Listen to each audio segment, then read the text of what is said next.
And my story is an old one, but it ended with the 22nd of October 2023 in the war. When my family were sleeping in their home at 4 a.m. when Israel bombed my home and killed my family. In my home there was my father, my 2 brothers, my 3 sisters, and 14 of my nieces and nephews, actually 15 of my nieces and nephews. All of them were killed except for one nephew. His name is Omar, and he's 3 years old. He was injured, and he was retrieved from under the rubble. And Omar is only 3 years old. I always think of Omar. Omar lost his father. Omar lost his grandparents. Omar lost 4 of his uncles, 3 of his aunts, and 14 of his cousins. And he was injured himself.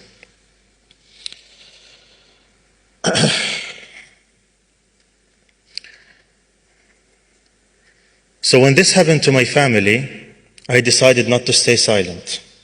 I decided to challenge the Western media and how they talk about the Palestinian people. Because I know the theme of today is about the fall of the empires. And I believe that the biggest empire that have been subjecting the Palestinian people to humiliation and subjugation and oppression is the empire of the Israeli propaganda and media. So I decided to talk about my family and to post about them. And I wrote about them. And I posted about them day and night until people get to know my story, get to know my family. And there, where the Western media came, they started calling me every now and then to have me interviewed by one of their anchors. And unfortunately, their interviews were more humiliating and descending than I ever could imagine. I'll give you an example. In one of the interviews, I told one of the anchors, the hosts, that I lost 21 family members, including 14 kids, my nieces and nephews. And he told me they're just collateral damage. It's okay.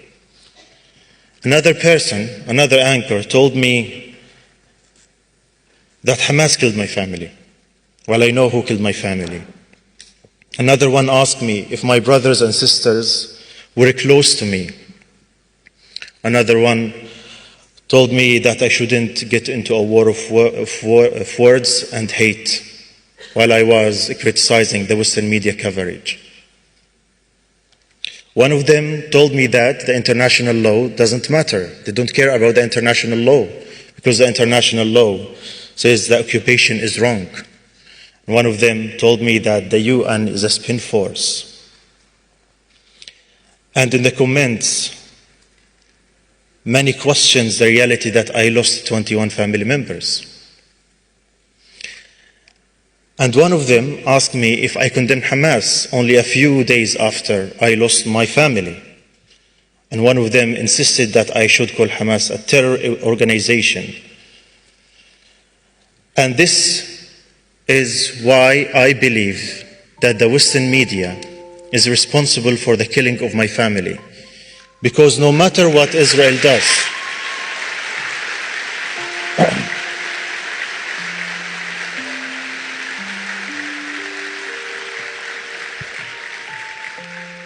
because no matter what Israel does over the past 75 years, no matter what Israel does, it is always their actions are justified by the Western media, that the Palestinians are terrorists, that the Palestinians are anti-Semite, that the Palestinians don't deserve democracy or life, that the Palestinians should never have their own sovereignty over their own lands.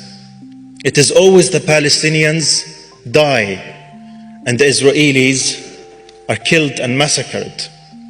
It is always the Palestinian people are collateral damage. It is always the Palestinian innocent, the children don't matter because they're not white. And that's why I will not forgive the Western media. I will never forgive the Western media. And I believe us, the Palestinians, we have been defying the Western media for a long time, and now we are using social media to defy the narrative of the Western media, and we are making a huge success.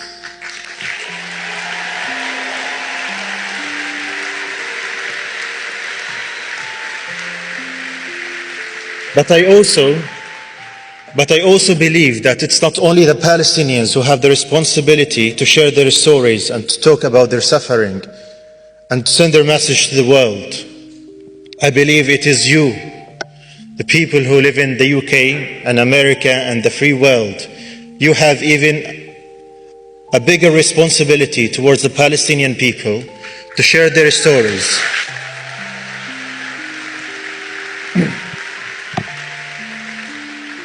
And allow me to be harsh with you a little bit. We will not forgive you if you do not tell our stories and convey our message. We will never.